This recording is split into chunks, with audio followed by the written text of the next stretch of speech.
ಎಲ್ಲರಿಗೂ ನಮಸ್ಕಾರ. ಇದು ಮೀಡಿಯಾ ವಾಚ್. ನಾನು ಶಶಿಧರ್ ಭಟ್. ಇವತ್ತು ಎರಡು ಪ್ರಮುಖ ವಿಚಾರಗಳ ಬಗ್ಗೆ ನಾನು ಮಾತನಾಡ್ತೇನೆ. ಒಂದು, ಮುಖ್ಯಮಂತ್ರಿಗಳು ನಿನ್ನೆ ಘೋಷಣೆ ಮಾಡಿದ ಪ್ಯಾಕೇಜ್. ಒಂದು ಲೇಖನದ ಬಗ್ಗೆ, ಅದು ಪ್ರಜಾವಾಣಿಯ ಎಡಿಟೋರಿಯಲ್ ಪೇಜಲ್ಲಿ ಬಂದದ್ದು. ಮೊದಲು ಈ ಪ್ಯಾಕೇಜ್ ಬಗ್ಗೆ ಮಾತನಾಡೋಣ. ಆ ಪ್ಯಾಕೇಜಿಗೆ ಸಂಬಂಧಪಟ್ಟ ಹಾಗೆ ಇವತ್ತು ಸರ್ಕಾರ ಒಂದು ಜಾಹೀರಾತನ್ನು ಕೂಡ ಕೊಟ್ಟಿದೆ. ಒಟ್ಟಾರೆಯಾಗಿ ಈ ಜಾಹೀರಾತಿಗೆ ಎಷ್ಟು ವೆಚ್ಚ ಆಗಿರಬಹುದು? ಲಕ್ಷಾಂತರ ರೂಪಾಯಿ ವೆಚ್ಚ ಆಗಿರುತ್ತೆ. ಯಾಕಂದರೆ ಒಂದು ಪತ್ರಿಕೆಯ ಮುಖಪುಟದ ಅಲ್ಲಿ ಬರೋದಕ್ಕೆ ಒಂದು ಪತ್ರಿಕೆ ಕನಿಷ್ಠ 5 ರಿಂದ 5 ಲಕ್ಷ ರೂಪಾಯಿ ಇರ್ಬೋದು. ಇದು ಎಲ್ಲ ಪತ್ರಿಕೆಗಳಲ್ಲೂ ಬಂದರೆ, ಆದ್ದರಿಂದ ಸರ್ಕಾರಕ್ಕೆ ಗೊತ್ತು. ಆದ್ದರಿಂದ ಜಾಹೀರಾತು ಕೊಡೋ ವಿಚಾರದಲ್ಲಿ ಸರ್ಕಾರದ ದುಡ್ಡಿದೆ. ಆದರೆ ಪ್ಯಾಕೇಜ್ ವಿಚಾರದಲ್ಲಿ ನನಗೆ ಶಾಕಿಂಗ್ ಆದದ್ದು, 2 ಲಕ್ಷ ಕೋಟಿ ರೂಪಾಯಿ ಮುಂಗಡ ಪತ್ರವನ್ನು ಮಂಡಿಸುವ ಒಂದು ರಾಜ್ಯದಲ್ಲಿ ಸಂಕಷ್ಟ ಸ್ಥಿತಿಯಲ್ಲಿ ಸಿಲುಕಿರುವ ಜನರಿಗೆ ಕೊಡ್ತಾ ಇರುವಂಥ ಪ್ಯಾಕೇಜ್ ಒಟ್ಟು ಮೊತ್ತ ಅವರು ಕ್ಲೇಮ್ ಮಾಡಿಕೊಳ್ಳೋದು 1,250 ಕೋಟಿ ರೂಪಾಯಿ. ಈ ನಡುವೆ ಪ್ರತಿಪಕ್ಷದವರು ಹೇಳಿದ ಹಾಗೆ ಕಳೆದ ಬಾರಿ ಯಾವುದನ್ನು ಪ್ರಕಟ ಮಾಡಿದರೂ ಅದು ಇನ್ನೂ ಕೊಟ್ಟಿಲ್ಲ ಅಂತ. ಆದರೆ ಈ 1,250 ಕೋಟಿ ರೂಪಾಯಿ ಆದರೂ ಕೂಡ ಈ ಸರ್ಕಾರ ಕೊಟ್ಟಿದೆಯೇ? ಇಲ್ಲ. ಆ್ಯಕ್ಚುಲಿ ಕೊಟ್ಟಿರೋದೇನು ನೋಡಿ. ಈ ಜಾಹೀರಾತನ್ನು ಇಟ್ಕೊಂಡು ನಾನು ಮಾತನಾಡ್ತಾ ಇದ್ದೇನೆ. ಸೊ ಅವರು ಹೇಳ್ತಾ ಈ ಸರ್ಕಾರ ಏನು ಮಾಡಿದೆ ಅಂತ ಹೇಳೋದಕ್ಕೆ ಹೋಗ್ತಾರೆ. ಅದರಲ್ಲಿ ಮೊದಲು ಹೇಳ್ತಾರೆ, ಪ್ರಧಾನಮಂತ್ರಿ ಗರೀಬ್ ಕಲ್ಯಾಣ್ ಅನ್ನ ಯೋಜನೆ 180 ಕೋಟಿ. ಅನ್ನಭಾಗ್ಯ ಯೋಜನೆ ಕಾಂಗ್ರೆಸ್ ಸರ್ಕಾರ ಇದ್ದ ಸಂದರ್ಭದಲ್ಲಿ ಬಂದ ಯೋಜನೆ, ಅದನ್ನು ತಾವು ಕಡಿತಗೊಳಿಸಿದ್ರಿ. ಇದು ಪ್ರಧಾನಮಂತ್ರಿ ಗರೀಬ್ ಕಲ್ಯಾಣ ಯೋಜನೆ, ಪ್ರಧಾನಮಂತ್ರಿ ಕೇಂದ್ರ ಸರ್ಕಾರ ಮಾಡಿದ್ದು. ಅದಕ್ಕೆ ನೀವು ಒಟ್ಟು 1.26 ಕೋಟಿ ಪಡಿತರ ಚೀಟಿಗಳೇನಿವೆ, 4.34 ಕೋಟಿ ಫಲಾನುಭವಿಗಳಿಗೆ ಅನುಕೂಲ ಆಗುತ್ತೆ ಅಂತ ಹೇಳ್ತೀರಿ. ನೀವು 30 ಲಕ್ಷ ಹೆಚ್ಚುವರಿ ಕುಟುಂಬಗಳಿಗೆ ರಾಜ್ಯ ಸರ್ಕಾರ ವಿಸ್ತರಣೆ ಮಾಡಿದೆ ಅಂತ ಕೇಳ್ತೀರಿ, ಕ್ಲೇಮ್ ಮಾಡ್ಕೊತೀರಿ. ಅದಕ್ಕೆ 180 ಕೋಟಿ. ಅದು ಮೊದಲಿನಿಂದ ನಡೆದು ಬಂದ ಯೋಜನೆ. ಅದರಲ್ಲಿ ನಿಮ್ಮದೇನು ಮಹಾನ್ ಹೆಚ್ಚುಗಾರಿಕೆ ಇದೆ? ಅನ್ನಭಾಗ್ಯದಂಥ ಯೋಜನೆ ಏನು ಈ ರಾಜ್ಯದಲ್ಲಿ ಜಾರಿಗೆ ಬಂದಿತ್ತು. ಯಾಕೆಂದರೆ ಯಾವನಿಗೆ ಹಸುವಿನ ಅರಿವಿರುತ್ತೋ ಆತ ಹಸುವಿನ ಬಗ್ಗೆ ಸ್ಪಂದಿಸ್ತಾನೆ ಅಂತಿತ್ತು. ಆಗ ಎಲ್ಲ ಲೇವಡಿ ಮಾಡಿದ್ರಿ, ಜೋಕ್ ಮಾಡಿದ್ರಿ, ಇನ್ನೊಂದು ಮಾಡಿದ್ರಿ. ಅನ್ನಭಾಗ್ಯ ಸಿದ್ದರಾಮಯ್ಯ ಏನೋ ಮಾಡಿದ್ದಾರೆ ಅಂತಂದ್ರಿ, ಚಡ್ಡಿಗಳು ಲಂಗೋಟಿಗಳು ಬಂದು ಬಾಯಿಗೆ ಬಂದಾಗ ಮಾತಾಡ್ಕೊಂಡು ಹೋದ್ರಿ. ಜನ ಎಲ್ಲ ಕೂಡ ಆಲಸಿಗಳಾಗ್ಬಿಡ್ತಾರೆ, ಇನ್ನೊಂದು ಆಗ್ಬಿಡ್ತಾರೆ ಅಂತ. ಈಗ ಅದನ್ನು ಈ ವಿಸ್ತರಣೆ ಮಾಡಿದ್ದೀನಿ ಅಂತ ಬಿಟ್ಟು ನಿಮ್ಮ ವಿಶೇಷ ಪ್ಯಾಕೇಜ್ನಲ್ಲಿ, ಇದರಲ್ಲಿ ವಿಶೇಷ ಏನಿದೆ, ಒಂದು ಕಂಟಿನ್ಯೂಯಸ್ ಯೋಜನೆ ಅದು, ಅದಕ್ಕೆ ಸೇರಿಸಿದ್ರಿ, ಅದನ್ನು ಸೇರಿಸಿದಿರಿ. ಇನ್ನು ಇಂದಿರಾ ಕ್ಯಾಂಟೀನ್ನ ಉಚಿತ ಊಟ ವ್ಯವಸ್ಥೆ 25 ಕೋಟಿ. ಇಂದಿರಾ ಕ್ಯಾಂಟೀನ್ ಕೂಡ ನಿಮ್ಮದಲ್ಲ. ಇಂದಿರಾ ಕ್ಯಾಂಟೀನ್ ನಿಲ್ಲಿಸೋ ಬಗ್ಗೆ ಆಲೋಚನೆ ಮಾಡಿದ ಜನ ನೀವು. ಈಗ ಉಚಿತ ಊಟ ಕೊಡ್ತೀನಿ ಅಂತಿದ್ರಿ. ಹಲವು ಕಡೆ ವರದಿಗಳು ಬರ್ತಾ ಇವೆ, ಇಂದಿರಾ ಕ್ಯಾಂಟೀನ್ನ ಮುಂದೆ ನಿಂತವರಿಗೆ ಎಲ್ಲರಿಗೂ ಸಿಗ್ತಾ ಇಲ್ಲ. ಒಂದು ಸ್ವಲ್ಪ ಕೊಟ್ಬಿಟ್ಟು ಉಳಿದು ಬಾಗಿಲಾಕೊಂಡು ಹೋಗ್ತಿದ್ದಾರೆ ಅಂತ. ನಾಮಕಾವಸ್ಥೆ ಇಂದಿರಾ ಕ್ಯಾಂಟೀನಲ್ಲಿ ಉಚಿತ ಕೊಡುವ ಯೋಜನೆ ನಡೀತಿದೆ ಅನ್ನೋ ಮಾತಿದೆ. ಸೊ ಇದಕ್ಕೆ 25 ಕೋಟಿಯನ್ನು ಉಚಿತವಾಗಿ ಕೊಡೋದಕ್ಕೆ ಅಂತ ತಾವು ಇದು ಮಾಡಿದ್ದೀರಿ.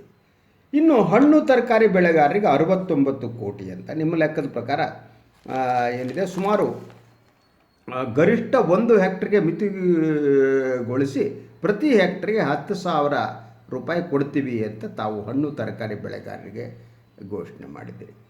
ಸೊ ಇನ್ನು ಕಟ್ಟಡ ಕಾರ್ಮಿಕರಿಗೆ ತಾವು ಒಟ್ಟು 494 ಕೋಟಿ ಅಂತ ತಲಾ 3,000 ರೂಪಾಯಿ. ಇದರಲ್ಲಿ ಕಟ್ಟಡ ಕಾರ್ಮಿಕರು 8 ಜನ ಇದ್ದಾರೆ ಇಲ್ಲಿ ಬೆಂಗಳೂರದ ಸಿಟಿಯಲ್ಲಿ. ಅದು ಲೆಕ್ಕ ತೆಗೆದುಕೊಂಡಿದ್ದೀರಾ? ವಲಸೆ ಹೋಗಿದ್ರೆ ಅವ್ರಿಗೆ ಹೇಗೆ ಹಣವನ್ನು ತಲುಪಿಸ್ತೀರಿ? ಅದ್ರ ಜೊತೆಗೆ ತಾವು ಎಲ್ಲದಕ್ಕೂ ರಿಜಿಸ್ಟರ್ ಮಾಡ್ಕೋಬೇಕು. ಸಾಮಾನ್ಯ ಜನ ರಿಜಿಸ್ಟರ್ ಮಾಡ್ಕೊಳ್ಳದಿದ್ದರೆ ಅವರಿಗೆ ಯೋಜನೆ ಫಲ ಸಿಗಲ್ವಲ್ಲ. ಅಂದರೆ ಇದರ ಉದ್ದೇಶ ಈಡೇರಿಕೆ ಆಗುತ್ತೆ ಅಂತ ತಾವು ಹೇಗೆ ಹೇಳ್ತೀರಿ? ಇನ್ನು ರಸ್ತೆ ಬದಿ ವ್ಯಾಪಾರಸ್ಥರಿಗೆ 44 ಕೋಟಿ ಅಂತೀರಿ. ಸುಮಾರು 2.20 ಲಕ್ಷ ರಸ್ತೆ ಬದಿ ವ್ಯಾಪಾರ ಅವರಿಗೆ ಮಾಡ್ತೀವಿ. ಅದು ಆತ್ಮನಿರ್ಭರ ನಿಧಿಯಲ್ಲಿ ನೋಂದಣಿ ಹೊಂದಿರಬೇಕು ಅಂತ ತಮ್ಮದು. ತಲಾ 2,000 ರೂಪಾಯಿ ಕೊಡ್ತಿದ್ದೀರಿ. ಸೊ ಇಲ್ಲೂ ಕೂಡ ನಿಮ್ಮ ಆತ್ಮನಿರ್ಭರ ನಿಧಿಯಲ್ಲಿ ನೋಂದಣಿ ಮಾಡದಿದ್ದರೆ ಅವ್ರು ಮನುಷ್ಯರಲ್ವಾ? ಅವ್ರಿಗೆ ಕಷ್ಟ ಇಲ್ವಾ? ಅವ್ರಿಗೆ ನೋವಿಲ್ಲ? ಅವ್ರಿಗೆ ಅಸಹಾಯಕತೆ ಇಲ್ವಾ? ಅವ್ರಿಗೆ ಊಟದಿಂದ ತೊಂದರೆ ಪಡ್ತಿಲ್ವಾ? ಅವ್ರಿಗೆ ತಲುಪಿಸೋದಕ್ಕೆ ಏನು ಮಾಡ್ತೀರಿ? ಇನ್ನು ಕಲಾವಿದರು ಮತ್ತು ಕಲಾ ತಂಡಗಳು ಅಂತ 4.82 ಕೋಟಿ ತೆಗೆದಿಟ್ಟಿದ್ದೀರಿ ತಾವು. ಸುಮಾರು 16,095 ಕಲಾವಿದರು, ಕಲಾ ತಂಡಗಳಿಗೆ 3,000 ರೂಪಾಯಿ. ಕಲಾವಿದರು ಅಂದರೆ ಯಾವ ಕಲಾವಿದರು ಅವರು?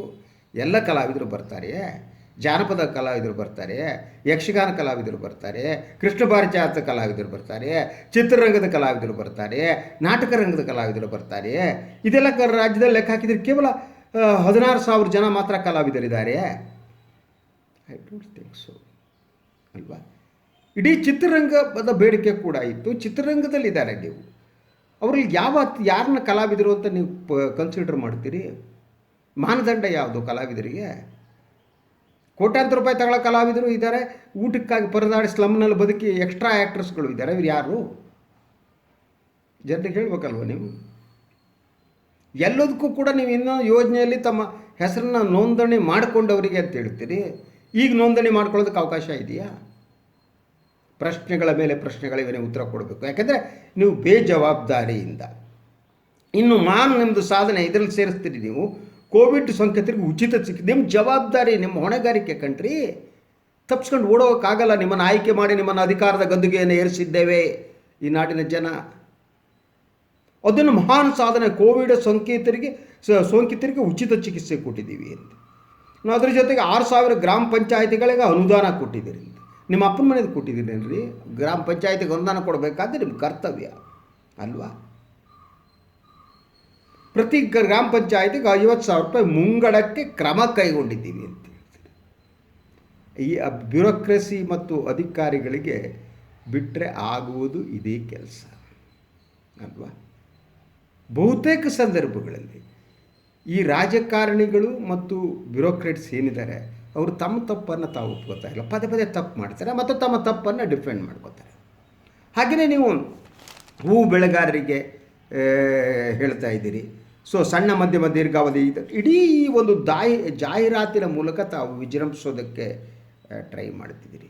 ಈ ಜಾಹೀರಾತಿನಲ್ಲಿ ಇರುವುದು ಬಹಳಷ್ಟು ಸುಳ್ಳುಗಳಿವೆ. ಸೊ ನೀವು 18ರಿಂದ 45 ವಯೋಮಾನದ ನಾಗರಿಕರ ಉಚಿತ ಲಸಿಕೆ ಅಂತ ನೀವು ಒಂದು ಮಾತನ್ನು ಹೇಳ್ತಿದ್ದೀರಿ.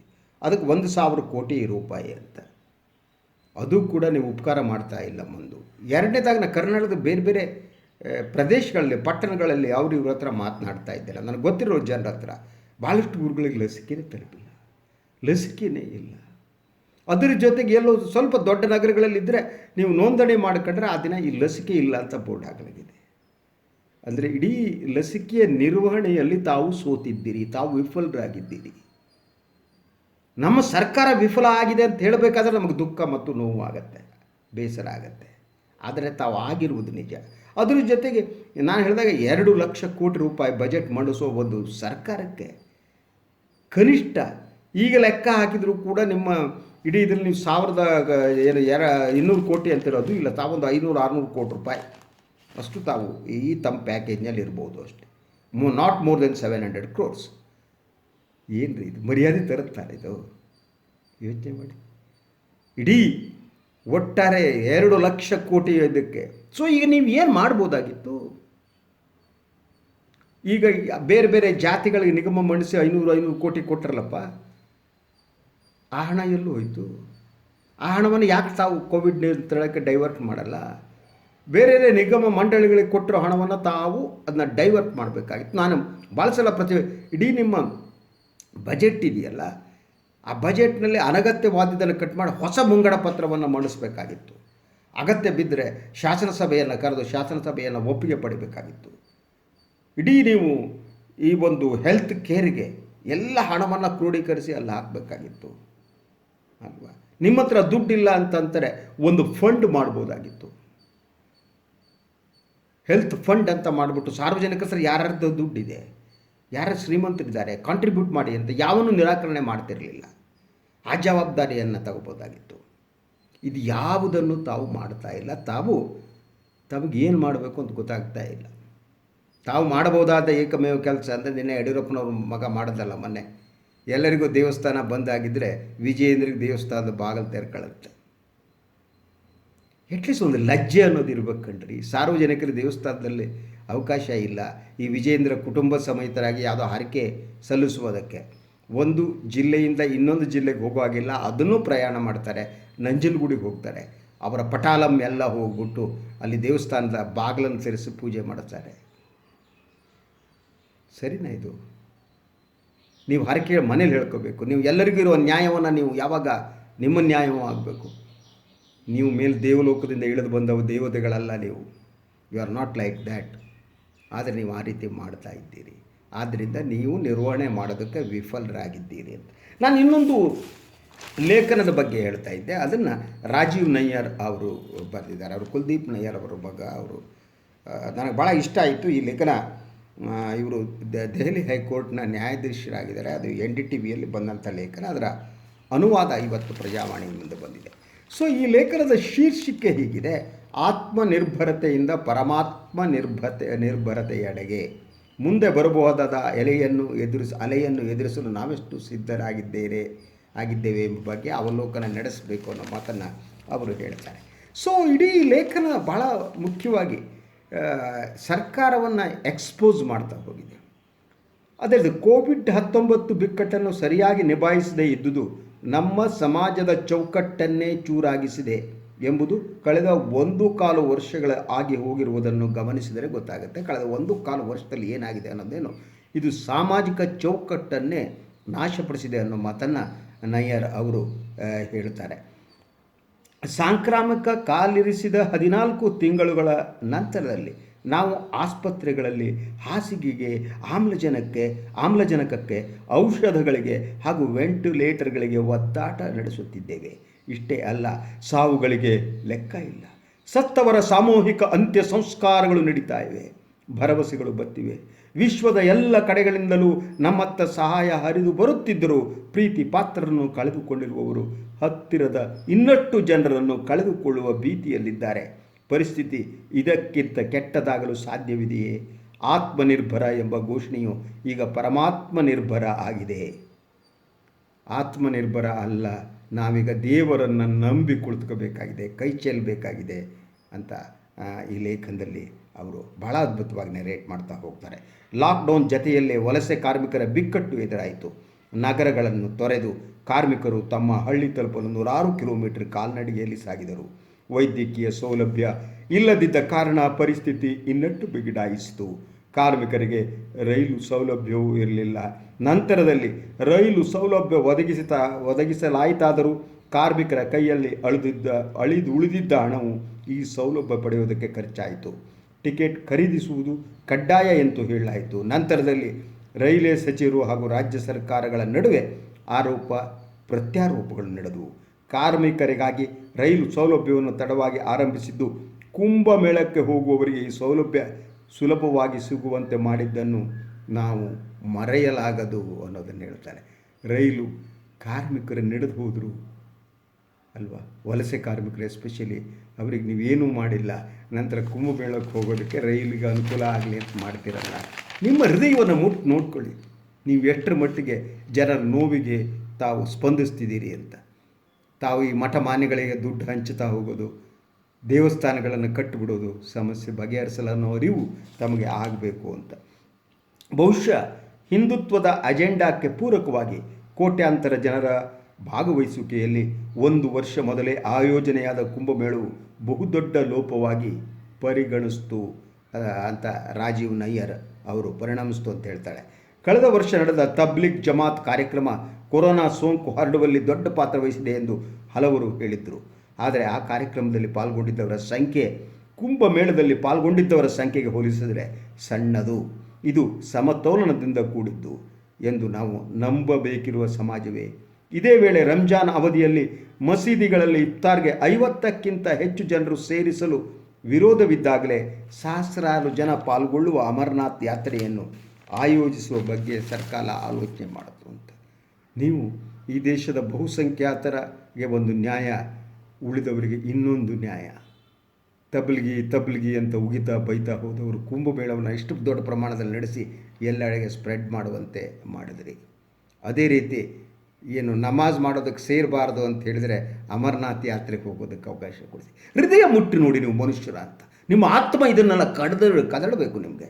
ಮನುಷ್ಯರ ನಡುವೆ ಜಾತಿ ಕೋಮು ಆಧಾರಕ್ಕಾಗಿ ತಾವು ಏನು ಈ ರೀತಿ ತಾರತಮ್ಯವನ್ನು ಮಾಡ್ತಿರಲ್ಲ, ನಿಮ್ಮ ದೇವರು ಕೂಡ ನಿಮ್ಮನ್ನು ಕ್ಷಮಿಸಲಾರ, ಶ್ರೀರಾಮಚಂದ್ರ ನಿಮ್ಮನ್ನು ಕ್ಷಮಿಸಲಾರ, ಕೃಷ್ಣ ಕ್ಷಮಿಸಲಾರ, ಈ ಶಿವ ಕ್ಷಮಿಸಲಾರ, ಇವ್ರು ಯಾರೂ ನಿಮ್ಮನ್ನು ಕ್ಷಮಿಸೋಕೆ ಸಾಧ್ಯ ಇಲ್ಲ. ಯಾಕಂದರೆ ತಮ್ಮ ತಾರತಮ್ಯ ಇದೆಯಲ್ಲ, ತಮ್ಮ ಕೋಮುವಾದ ಇದೆಯಲ್ಲ, ತಮ್ಮ ಜಾತಿವಾದ ಇದೆಯಲ್ಲ, ಅದು ಈಗ ಸ್ಪಷ್ಟವಾಗಿ ಕಾಣ್ತಾ ಇದೆ ಅಂತ.